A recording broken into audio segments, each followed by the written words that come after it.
हिंदुओं में हमारे को कोई जगह नहीं थी, सनातन में कोई मतलब नहीं था, क्योंकि हमें इस्लाम कबूल करने से नमाज पढ़ने का अधिकार मिल रहा था।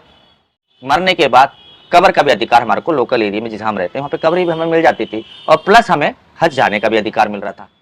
भाई हिजड़े समाज को बधाई मत दो, ये मुसलमान होते हैं, हमारी बधाई से हज करते हैं। भाई जब मंदिरों में जगह ही नहीं थी तो हम हज तो करेंगे। आपको इस्लाम ने इतना कुछ दिया, हम्म। इतना कुछ आपको इस्लाम ने दिया, फिर भी आपने इस्लाम को उन 5 सालों में ठुकरा दिया। माँ, पहला मेरा प्रश्न आपसे ये है कि जो आप एक शबनम से, जो एक मुस्लिम नाम है, मुस्लिम से हिंदुज़्म में आप आए, हिंदू सनातन धर्म को आपने अपनाया, आपकी जर्नी कैसी रही? आपका कैसा था वो चीज़? जय श्री महाकाल, मैं भवानी माँ। देखिए, मैं बाई बर्थ तो हिंदू परिवार में पैदा हुई, और जो समाज में चलता रहा, हमारे जैसे बच्चे को समाज ने अपनाया नहीं तो परिवार ने भी नहीं अपनाया, तो हमें हमारे गुरुओं ने अपनाया। और वो गुरु गद्दियाँ मैंने हिजड़ा समाज की ही देखी, और मैं हिजड़ा समाज में चली गई। तो हिजड़ा समाज के भी अपने रूल रेगुलेशन होते हैं, क्योंकि वो गुरु गद्दियाँ होती हैं। कोई ये मेरी बनाई हुई नहीं, हमारे पहले से बुजुर्गों की बनाई हुई है और सदियों से बनी हुई है। तो उन गद्दियों के लिए जब गद्दियों पे बैठते हैं या समाज में जाते, किसी परंपरा में जाते, उनके नियम कायदे सारे फॉलो करने पड़ते हैं। जैसे आप कोई सा भी सब्जेक्ट लीजिए तो उस क्लास में जाओगे तो उसके सारे आपको सारे प्रोसीजर निभाने पड़ेंगे। तो ऐसे ही हमारा किन्नर समाज है। पहले हिजड़ा समाज था, 2014 के 15 के बाद ये किन्नर समाज हमारा सुर्खियों में रहा। तो उससे पहले हम हिजड़ा समाज थे, और गद्दी वाले के कोई भी हो, हिंदू का बच्चा जाएगा गद्दी पे बैठेगा, गुरु बनेगा, तो कहीं ना कहीं करके, क्योंकि सारा इस्लामीकरण था तो इस्लाम से ही मानते, क्योंकि हिंदुओं में हमारे को कोई जगह नहीं थी, सनातन में कोई मतलब नहीं था, क्योंकि हमें इस्लाम कबूल करने से नमाज पढ़ने का अधिकार मिल रहा था, और मरने के बाद कब्र का भी अधिकार हमारे को लोकल एरिया में जहाँ हम रहते हैं वहाँ पे कब्र भी हमें मिल जाती थी, और प्लस हमें हज जाने का भी अधिकार मिल रहा था। तो इस जिंदगी के लिए भाई धर्म क्या है, इस्लाम क्या है, मुकम्मल ईमान तो मुसलमान, श्रद्धा भाव समर्पण ये सनातन है। तो दोनों में समर्पण है, जिसके ईमान पक्का है तो वो मुसलमान है, और जिसमें श्रद्धा भाव समर्पण है वो सनातनी है। तो सनातन से कब निकले, कैसे निकले, ये बहुत पुरानी बातें हैं। मुगल काल आया, मुगल काल ने सबके साथ किया, और इस्लाम और फिर हिंदुस्तान 2 धड़ों में बढ़ गया, हिंदू और मुसलमान। तो हमारे बच्चे भी 2 जगह पैदा होने लगे, मुसलमान के घर से पैदा तो मुसलमान होते थे, और गद्दियाँ मुसलमान थी तो उनके लिए ईजी हो जाता था। और हमारे जैसे बच्चे को जब समाज ठुकरा देता था तो हमारे जो गद्दी वाले गुरु अपनाते थे, तो फिर हमें उनकी तो रूल रेगुलेशन फॉलो करने पड़ेंगे। तो उस हिसाब से हमें अपने फिर इस्लाम भी कब, क्योंकि हमारे को आखिरत भी तो चाहिए, क्योंकि जलाने का प्रोसीजर तो हिजड़ा समाज में था ही नहीं। बेकार में बोलना जी ले जाते हैं, जूते मारते हैं, ये सब झूठ बोला, ये सब झूठ था। गुरु होगा, गद्दी वाला होगा, उसको कब्र दी जाएगी, और जिसने इस्लाम ने कबूल करा उसे जला दिया जाए। कोई जूता चप्पल ऐसा नहीं मारता था। ये पढ़े लिखों ने अपनी बातें बनाई, पढ़े लिखों ने आधा सच आधा झूठ लिखा, क्योंकि मेरा समाज से इतना पढ़ा लिखा ही नहीं था। जानता था सच, कुरान पढ़ने जानता था। कोई छोटे उम्र में आया, समझदार में आया तो थोड़ा गीता रामायण में जानता था, लेकिन बाद में समाज में रहना तो समाज के जैसा ही बन के रहना पड़ता है। तो जब हम गुरुओं के पास चले गए तो हमारे गुरुओं का सिर्फ बधाई मांगना। बधाई में क्या था कि बेटा बेटी हुआ तो उसके घर जाके मांगना, क्योंकि शुरू से चलता आया है। या होली दिवाली आपके घर मांगना, शादी होगी तो वो हमारे एरिया बटे रहते थे, तो एरिया के गुरु होते थे। जिस एरिया का गुरु होगा तो उसके बाद उसकी जो भी चीज़ है उसके चेले की हो जाएंगी। और कुछ ऐसा होता है, गुरु उसकी योग्यता देख के उसको अपने जीते जी भी मालिक बना देता है। और जब समाज में बैठना है, समाज का खाना खाना है, तो समाज की तरीके से चलना पड़ेगा। तो मैंने भी करा, फिर मैं सनातन धर्म तो खत्म ही हो गया, तब पेट की आगे और गुरु का आज्ञा है तो हम इस्लाम में। मेरे गुरु मुसलमान थे, बाई बर्थ मुसलमान थे। पहले गुरु थे, उन्होंने कोई नहीं, दूसरे गुरु के गए तो वहाँ पे जब देखा कि सारे जने इस्लामी हैं और मेरे वजह से कोई प्रॉब्लम हो सकती है, तो हमने फिर पूजा पाठ छोड़ के इस्लाम कबूल कर लिया। 2011 में हमने इस्लाम कबूल करा, 12 में हमें हज की मंजूरी मिल गई और हम हज कर आए। फिर बात वही इलाकों पे आ जाती है, फिर ये औरत आदमी अपना पंगा करते हैं, हिंदू मुसलमान करते हैं, तो हमारे समाज पे ये घात कर देते हैं। भाई हिजड़े समाज को बधाई मत दो, ये मुसलमान होते हैं, हमारी बधाई से हज करते हैं। भाई जब मंदिरों में जगह ही नहीं थी तो हम हज तो करेंगे। हमें कहीं तो अपनी आत्मा के लिए, कहीं तो अपने बच्चों के लिए अपनी पहचान छोड़ के जानिए। भाई समाधि तो हमारी उस समय मुगल काल आने के बाद समाधियाँ खत्म हो गई थी, तो फिर कब्रों में कन्वर्ट होना पड़ा। तो जो भी हिंदू का बच्चा आ गया तो उन्हें इस्लाम कबूल करा। इस्लाम कबूल करे, चाहे मजबूरी समझ लो या समर्पण समझ लो गद्दी को, ये हुआ, या शोषण समझ लो उसमें, तो हुआ, तो उससे चलता रहा, हमने भी करा। लेकिन जब बात आई कि हमारी बधाइयों के ऊपर बात आई, हमारे इलाकों के ऊपर बात आई, तो फिर वापस ये हमको हिंदू बनने का मौका बना मिला। तो हमने 14 15 के बीच में हमने अपना आपको वापस हिंदू धर्म में ले आए और अखाड़े की नर अखाड़े के साथ जुड़ के इसके साथ चलते रहे। तो उद्देश्य ये था कि हमारे को सनातन धर्म में चलना है। और फिर किन्नर अखाड़े का अपना कुछ प्रोसीजर बदलता चला गया, वो हमको समझ में नहीं आया। हमको फिर मौका मिल गया नागा सन्यासी बनने का, तो हमें नागा सन्यासी बन चुकी और ये सौभाग्य मिला। तो फिर जिस प्रथा से मैं जुड़ी, जिस संप्रदाय से मैं जुड़ी, 10 नामी जूना अखाड़े से जुड़ी, अपने गुरुओं के साथ जब हम आज चेला हुए, तो फिर हमें अपने गुरु की माननी। एक किस्म से किन्नर अखाड़े की संस्था, उसमें कोई किसी का गुरु नहीं था। बनाने वाला लक्ष्मी को आचार्य महामंडलेश्वर अजय दास, किन्नर अखाड़े बढ़ाने वाला ऋषि अजय दास, और ये चलता रहा, ये किस्म का चला। लेकिन हमें मौका मिल गया किन्नर समाज को, अपने समाज को प्रेजेंट करने का, और उस हिसाब से हमें फिर सनातन की राह पर निकलने का मौका मिला। और समर्पण और त्याग का जब भाव आया तो हम नागा सन्यासी बने। आपको इस्लाम ने इतना कुछ दिया, इतना कुछ आपको इस्लाम ने दिया, फिर भी आपने इस्लाम को उन 5 सालों में ठुकरा दिया। क्यों ठुकरा दिया? सब चीज बेटा रोटी से चलती है। जब आप लोग हमें हिजड़ा करके बदनाम करते थे, फिर मुसलमान करके तुम्हारी बधाइयों पर आघात कर रहे थे, बंद कर रहे थे, तो फिर क्या करते? पेट से बड़ा नहीं होता। और जो मेरे गुरु 18 हज 15 हज कर चुके थे, उन्हें हिंदू कैसे बनाती मैं? वो बाय बर्थ मुसलमान थे। तो मेरा एक हज खत्म हुआ और मैं हिंदू का बच्चा वापस हिंदू बन गई। माँ आपने हज भी किया, हाँ, माँ आपने नागा सन्यासी भी धारण किया, आप महामंडलेश्वर भी रह चुके हो किन्नर अखाड़े के। आपने हर वो पदवी प्राप्त करी जो हिंदुओं में सबसे सर्वोच्च होती है, और मुस्लिम धर्म में सर्वोच्च जगह पे आप गए हो। आपको दोनों जगह के एक्सपीरियंस कैसे लगे? आपको दोनों जगह की वातावरण में वाइब कैसी मिली वहाँ आपको? मैंने शुरू में क्या बोला था? मुकम्मल ईमान, जिसका ईमान पक्का है वो मुसलमान है। टोपी लगाने से, ऊंचा पजामा पहनने से मुसलमान नहीं है। जनेऊ पहनने से, चंदन टीका लगाने से वो सनातनी नहीं है। उधर भी समर्पण मांगा गया है, इधर भी समर्पण मांगा है। जो समर्पित होगा वो सनातनी होगा, जिसका ईमान होगा, खुदा का खौफ होगा, वो मुसलमान होगा। माँ आज इस समय कुंभ में हो, हाँ जी, आपने हज भी किया, आप दोनों को कंपेयर कैसे करना चाहोगे? आपको दोनों जगह पे जाके कैसी वाइब्स मिल रही? कोई ऐसा नहीं कि अलग हो, समर्पण ही होना है हर जगह। इस्लाम में भी जाओगे तो आपको समर्पित होना है, और आज सनातन में तो आपको समर्पित होना है। समर्पण ही धर्म है, समर्पण ही इस्लाम। लेकिन जब बात आती है एक परंपराओं की, एक गद्दी की, तो वो बहुत कुछ मांगता है।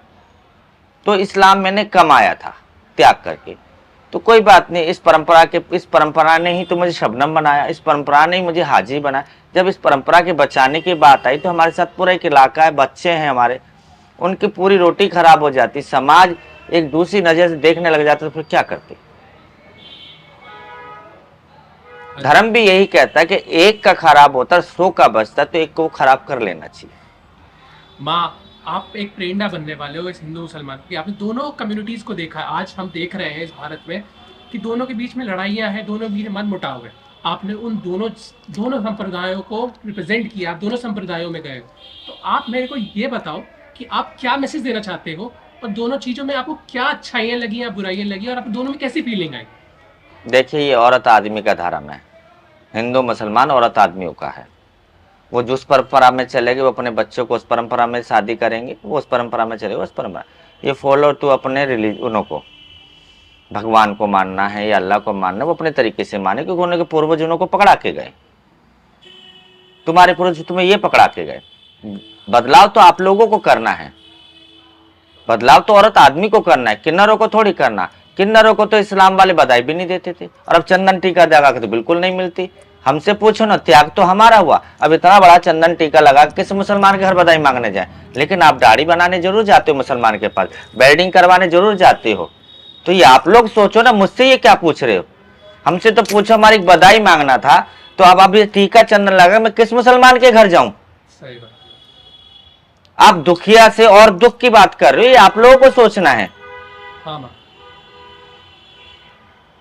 तो माँ ये जो दो शब्द आए हैं किन्नर और हिजड़ा, दोनों अलग अलग धर्मों से आए हैं। नहीं, मेरा हिजड़ा क्यों, मेरा तो मोहिनी भी था, मेरा किन्नर भी था, मेरा शिखंडी भी था, मेरा बिरला भी था, मेरा सखी भी था, मेरा जोगती भी था। ये परंपराएं हैं। हाँ जी। लेकिन हिजड़ा पिजड़ा जो भी कुछ दिया ये मुसलमानों ने दिया हमें, हाँ जी। इस्लाम ने दिया।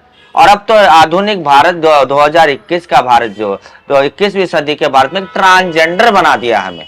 ये पूछो ट्रांसजेंडर होता क्या, हम लोगों से पूछो ना। नकली आदमी, नकली औरत। जब असली औरत आदमी हमें नहीं समझ पाया तो नकली औरत आदमी क्या समझेगा हमें?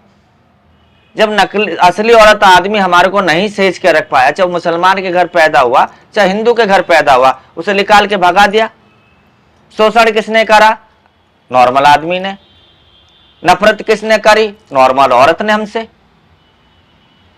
भीख कौन देता? आदमी औरत। शरीर कौन खरीदता? औरत आदमी। बधाई कौन देता? औरत आदमी। हमारा क्या? हमें तो समाज में निहीन भावना से औरत आदमी ने देखा, समझ तो औरत आदमी नहीं पाया। अब मैं नकली औरत और नकली आदमी के हाथ में डाल दी गई, गे लेस्बियनों के हाथ में डाल दी गई। ये हमारे समाज का है? नहीं है। हमारी शुरू से गुरु गद्दियां चलती आई हैं और वो चलती रहेंगी। माँ, हिंदुओं में 17 रामायण में आपका रेफरेंस आता है और मुरारी बापू ने कहा 2017 में थाने में, तो आप लोग ही बोलो ना। हाँ जी माँ। आप बोलो, 4 युगों में, यदि हिंदुस्तान में 4 युग का करना है, बनारस में देख लीजिए, राजा हरिश्चंद्र है तो मोहिनी भी थी। हाँ जी माँ। त्रेता का अयोध्या है तो वहां पे किन्नर भी था, ठीक है ना। द्वापर का मथुरा है तो वहां पे सखी भी है, कुरुक्षेत्र में शिखंडी भी है, अज्ञातवास में भरल्ला भी है, और वेदों में आज देख लो ना। और कलयुग का हिजड़ा भी है भाई। अब नए युग का ट्रांसजेंडर बना दिया आपने। हमसे तो कभी कुछ पूछा ही नहीं गया। जिस समाज को छोड़ दिया गया, जिस समाज को आपने ये नहीं पूछा कि हमें दर्द भी होता है, हमें बुखार भी होता है, आप औरत आदमी को आरक्षण चाहिए, लंगड़े लूलों के लिए चाहिए, अंधों के लिए चाहिए, वृद्धाश्रम चाहिए, अनाथ आश्रम चाहिए, तुम्हारा आतंकवादी के लिए तुम्हारी जगह है ना, तुम्हारे बलात्कारी के लिए तुम्हारे समाज में जगह है। हमने किसका बलात्कार किया? हमने किसके लिए बम बनाया? हमने किसके लिए दारू पी? हमने शुरू से खुशी ही मांगी, मंगल हो तो हमें मिले। और उसको इतना आपने आज रोडों पे खड़ा कर दिया। मैं क्या बोलूं आपको? आप ही तो भीख देते हो। आप रेड लाइट पे देना बंद कर दो, खड़े होना बंद कर देंगे। अब रात को उनको धंधा करो, जाके जाना बंद कर दो, वहां पे खड़ा होना बंद कर देंगे। हम तो आपके घर आते, बधाई हमारे इलाका, हम तो आएंगे। चाहे जूता मारो, चाहे लात मारो, खुशी होगी तो हम आएंगे। आप क्या पूरा ये समाज हर जन्म तक हमारे पास आता रहे, जैसे आप लोग राम के जन्म में गए थे? नहीं, वो तो राम ने किन्नर ऋण बोला, जो 1 से 2, 2 से 3 जहां होगा वहां पे किन्नर ऋण होगा। 2 है मत, तो ऋण तुम्हारे पे चढ़ेगा। सही बात है माँ। माँ, अब आपके इतने अच्छे विचार हैं, आपने पॉलिटिक्स में भी ट्राई किया, और आपने पॉलिटिक्स में ट्राई किया, इलाहाबाद से लोकसभा सीट से खड़े हुए आप पार्टी से। माँ, आपको मेजर चैलेंज, ऐसा सबसे बड़ा चैलेंज क्या फेस हुआ एक ट्रांसजेंडर पे जब गया तो? देखिए, जब 2014 में हमारे को एक जेंडर दे दिया, हमें वोट डालने का अधिकार दे दिया, और फिर कास्टिज्म भी था। और सबसे बड़ी बात है, शायद आप लोग संविधान पढ़ते हो, नहीं पढ़ते हो, पढ़ते हो तो शायद समझते नहीं हो। मैं दिल्ली में रहती हूँ, लोकसभा में लड़ सकती थी, लेकिन नहीं, वहाँ पे मेरा बीजेपी वाला भी मेरे इलाके का है, कांग्रेस वाला भी मेरे इलाके का है, वो मेरा जजमान है, और जजमान को मैं हरा नहीं सकती थी। 2014 में अधिकार मिला तो 19 में पहली बार था कि किन्नर शब्द से मैं चुनाव लड़ सकती थी। तो ऑल इंडिया लोकसभा लड़ सकते, विधानसभा दिल्ली से लड़ सकती थी मैं, और पार्षद सिर्फ अपने विधायक के क्षेत्र से लड़ सकती थी। मैं अपने इलाके में तो ही नहीं कर सकती, लेकिन मुझे अपने वो डॉक्यूमेंट्स जो तुम्हें जन्म से मिल गए थे, वो मुझे संविधान के जरिए मिले, तो वो आपके चुनाव को चलाने थे। तो इसलिए मुझे लोकसभा लड़नी पड़ी। आज वो लड़े तो आज दिल्ली में पार्षद बनी ना बॉबी किन्नर। तो जब तक हम अपने आप को प्रूफ नहीं करेंगे, आप लोगों को तो कोई भी कंपटीशन में जीतना है, हमें लड़ना है। लड़ने के लिए आपके डॉक्यूमेंट्स पक्के होने चाहिए, और लोकसभा के लिए डॉक्यूमेंट्स चाहिए थे। पहले भी मेरे किन्नर लड़ते थे, मेल टू फीमेल बन के लड़ते थे, जेंडर ही 2 थे, लड़ते थे। कोशिश मेरे समाज करता आया शुरू से। शबनम मौसी बनी, यहाँ से तुम्हारा गोरखपुर से आशा मेहर भी बनी, बहुत सारे जने बने, लेकिन वो मेल टू फीमेल का ही झगड़ा हमेशा रहा। जब जेंडर का वो बिल दे दिया गया सुप्रीम कोर्ट ने, तो फिर हमें अधिकार मिला भी हम भी लड़ सकते। तो 19 ही मेरे लिए था, तो 19 में मैंने बीजेपी से टिकट मांगा, शायद योग्यता नहीं समझी। जैसे 12वीं पास करके 3 कॉलेजों में डाल सकते ना, डाल सकते ना बेटा, मैं तुम्हारी बात ही बोल रही हूँ। मैंने 3 जगह अप्लाई करी, बीजेपी से करी नहीं दी, कांग्रेस से करी नहीं दी, आम आदमी पार्टी दिल्ली सरकार में थी, उन्होंने मैंने बोला, उन्होंने टिकट दे दिया। और मुझे लड़ना था, ना कि जीतना था, मुझे लड़ना था, और मैं लड़ी। वो अपने डॉक्यूमेंट्स पूरे चलाए, और जनरल सीट पे SC होके लड़ी, जो मेरे समाज को अधिकार है, SC समाज को, क्योंकि जनरल को SC पे लड़ने का अधिकार नहीं है, लेकिन SC को जनरल पे लड़ सकते हैं। योग्यता होनी चाहिए आप में, आपका हौसला होना चाहिए, इसलिए मैंने लोकसभा लड़ी। माँ आप पहले वो थे जिन्होंने कांग्रेस पार्टी की सदस्यता एज ए ट्रांसजेंडर, जो हम कहते हैं, हमारे लिए तो आप नारीश्वर हो, आप एज ए ट्रांसजेंडर पहले कांग्रेस पार्टी के मेंबर बने थे। हाँ, दिल्ली से बने। हाँ जी। फिर आप पहले बने थे, आपको कांग्रेस को आपको सीट देनी चाहिए थी। नहीं देना भाई, क्या करें? ऐसा क्यों माँ? भाई पार्टी की बात, तो इसमें क्यों, इसका क्यों का जब तो पार्टी देगी मैं दूंगी। मैंने उन्होंने मांगा था, उन्होंने नहीं दिया। मैंने बीजेपी से मांगा था, उन्होंने नहीं दिया। मैंने केजरीवाल जी से बोला, संजय जी से बोला, उन्होंने दे दिया, बस। माँ जैसे हम देखते हैं कि हिंदुओं में एक हिजड़ा समाज को थोड़ा सा अलग बोला जाता है, आप लोगों को कभी कभार कहीं नहीं, अब बोला जाता है, 2016 के बाद बोला जाता है, पहले तो हिजड़ा ही बोला जाता था। बेटा क्यों इतनी बात है, तुम डिप्लोमेटिक करते हो? हाँ जी। जब किन्नर अखाड़ा बना, किन्नरों का जब दिया, मुरारी बापू जी ने 2017 में हमारे साथ राम कथा करी, ये करी, जब वेदों को जब तुम्हारे सामने ला के रखा विद्वानों ने, जब आपने माना। नहीं तो गीता भी पढ़ रहे हो, रामायण भी पढ़ रहे हो, वेद भी पढ़ रहे हो, तुम ही तो पढ़ रहे हो। हमारे तो गीता रामायण वेद छीन लिए गए थे। जब सतगुरुओं ने हमारा साथ दिया, वासुदेव महाराज जी ने साथ दिया, हमारे गुरु हरिगिरी महाराज जी ने साथ दिया, मुरारी बापू ने साथ दिया, संत पुरुषों ने अपना प्रसाद दिखाया, तो किन्नर सामने आया। खाली हमारी हिम्मत नहीं थी, इन संतों की देन है जो किन्नर सामने आया। नहीं तो औरत आदमी ने वेद पढ़ा, पुराण पढ़ा, तुम्हें खुद को ही नहीं पता। तुम बाहर मंदिर है, तुम्हारे घर के मंदिरों में तो धूल जमी पड़ी है, तो तुमसे मैं क्या उम्मीद रखूं? माँ आपने मुरारी बापू के बारे में वर्णन किया, वो हमारे भी गुरु हैं। वो उन्होंने आपके समाज को अपलिफ्ट करने में और ऊंचा करने में और उसका औहदा बढ़ाने में क्या सहयोग किया? उनकी एक आत्मा थी कि मुझे किन्नरों पे कथा करनी है, और उस समय वो कोशिश थी कि नहीं मिले। 16 में जब अखाड़ा बन गया, तो लक्ष्मी से हम लोगों से उन्हें संपर्क किया कि मैं आपको एक कथा देना चाहता हूँ मानस किन्नर करके। तो ठीक है जी, दीजिए। वो मानस किन्नर हुई, उनकी इच्छा थी तो उन्होंने दी। बापू ने आपको आशीर्वाद क्या दिया माँ? बेटी बनाया, और क्या दे सकते हैं, बेटी बनाया मेरे को, लक्ष्मी को। हाँ जी माँ जैसे मैं आप मुस्लिम संप्रदाय में भी रहे हो, हिंदू संप्रदाय में भी रहे हो। 2016 से पहले आपने खुद ही बोला कि हमारे बीच में भेदभाव होते थे। नहीं होते थे, अब होता है। किन्नर समाज में, हिजड़ा समाज में कभी नहीं होते थे। ये तो हिंदू समाज और मुसलमान समाजों ने हमें बांट दिया। हाँ जी माँ। इन्होंने बोला कभी हिजड़ा कभी कुछ, अब किन्नर बोलते हैं। तो वो मुसलमान के बच्चे जो शुरू से हमारे साथ हैं, उनको क्या हम भगा देंगे? हमारे बुजुर्ग गुरु हैं, उनको क्या हम भगा देंगे? हिजड़ा भी मैं हूं और किन्नर भी मैं हूं भाई।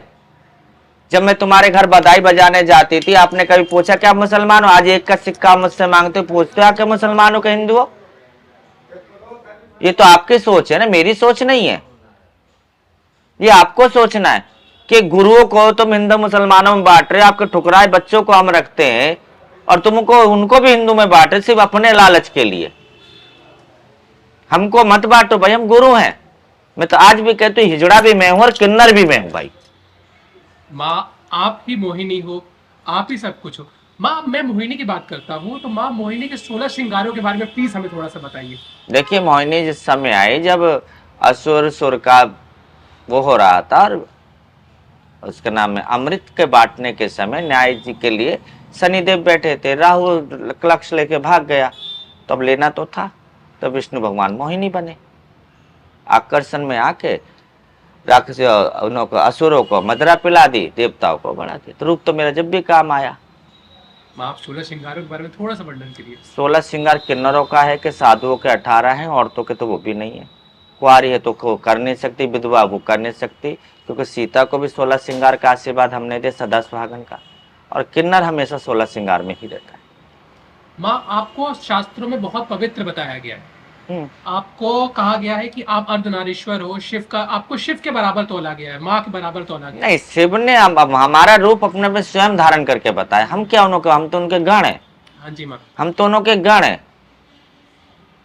हम तो गण हैं उनके, छोटे से कंकर हैं महादेव के। माँ आप जब आप इतने ऑस्पिशियस हो, इतने पवित्र हो कि आप शादियों में आते हो, बच्चों के बर्थ पे आते हो, किसी अच्छे काम में आके आप ही लोग ब्लेसिंग्स देते हो, आप लोग उसको बधाई देते हो, तो इतनी पवित्र, ऐसी पवित्रता क्या है माँ जो हम लोग जो समाज से शायद छुपी रह गई कुछ समय में, आप थोड़ा वर्णन कर सकते हो? जब मंदिर टूटे, हाँ जी माँ। टूटे ना, आज तुम मंदिरों को, तो उन मंदिरों में किन्नर रहा करते थे, देवदासियां रहा करती थी। आज उनका सबका पतन हुआ ना, सबका पतन हुआ। 51 पीठ पे किन्नर ही थे, देवियों को नहलाना धुलाना सब किन्नर करते थे। आपने तो औरतों को अयप्पा स्वामी पे चढ़ा दिया, आपने तो औरतों को शनिदेव पे चढ़ा दिया। आप लोगों से मैं क्या उम्मीद करूं भाई? आप औरत के बारे में नहीं जानते, औरत आपके बारे में नहीं जानती। वही 6 साल की 4 साल की लड़की का बलात्कार आदमी कर रहा है, अब वो भी नहीं जानते, कोई किन्नर तो नहीं कर रहा। आप लोग ही सुधर जाओ तो दुनिया सुधर जाएगी। आपको दुआओं के लिए किन्नर चाहिए, रात को रंगीन रात करने के लिए दुआ चाहिए, भीख देने के लिए भी किन्नर चाहिए, तो मैं क्या आप लोगों से करूं? आप ही देते हो, आप ही छीनते और आप ही भिखारी बना देते, तो मैं आपसे उससे क्या उम्मीद करूं? ये तो आप लोगों को सोचना ना, हम क्या सोचे? हम तो शुरू से अपनी परंपराओं पे चलते आए, परंपराओं पे चलते चले जाएंगे। It's actually auspicious, it's actually wonderful, it's actually mind-blowing. What the gyan we got from her, it's, I don't have any words to say about her. So I'm really thankful to Ma, and hope so Ma will give us time to know us more about tantras, Kamakhya Peeth and other thing. And Om Namo Narayan. Stay tuned to our channel for Fight to Mike International and Jai Namo Narayan.